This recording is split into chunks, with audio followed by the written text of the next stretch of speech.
The comparative framework brings together two national standards, both of which are relevant for newcomers who want to develop skills for employment: the Canadian language benchmarks and the essential skills. In this screencast, you will learn how to use the comparative framework. The comparative framework can be used to support instruction, program development, and research.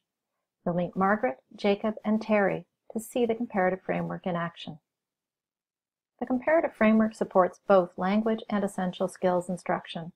It helps CLB practitioners understand how essential skills tasks relate to CLB levels, and it helps essential skills practitioners understand the role that language plays in accomplishing workplace tasks. Language instructors can use the comparative framework to get ideas on how to integrate workplace-related learning into language classes, to identify authentic workplace tasks that can be used to anchor lessons, and to select essential skills resources that are appropriate for specific CLB levels in workplace-related language classes. Margaret is a Link 4 instructor at a settlement agency. She's planning a new unit on employment. She's covered job search, applications, resumes, and interviews, and now wants to help her students develop the language skills they'll need once they're on the job. The Link 4 learners in Margaret's class are working on listening and speaking skills at CLB 5 and reading and writing skills at CLB 4. She looks at the associated CLB pages in the comparative framework to review the sample tasks listed, to review the task features to better understand task complexity, and to choose a few tasks she thinks would be interesting for the learners in her class. The comparative framework supports program development. It can be used to identify skills that newcomers need to achieve workplace success and to develop workplace-related classroom tasks and instructional content. Jacob is developing curriculum for a CLB 5-6 program for individuals looking to work in the construction sector.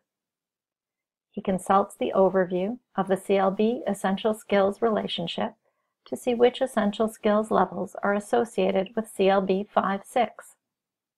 He sees that CLB 5-6 are associated with essential skills level 1 or levels 1 and 2, depending on the skill.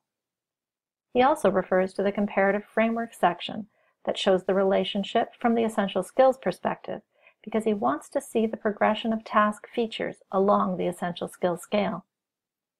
He reviews the task features to better understand the complexity of tasks in construction jobs. As a final step, he reviews essential skills profiles for the construction occupations the program will focus on.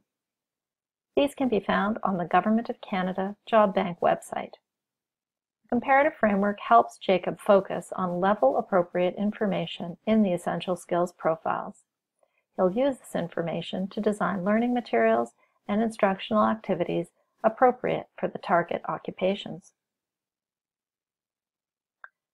The comparative framework supports the development of research-based products. Examples include occupational language analyses, or OLAs, and occupational benchmarking. Terry has been hired to produce an occupational language analysis for an occupation in the service sector.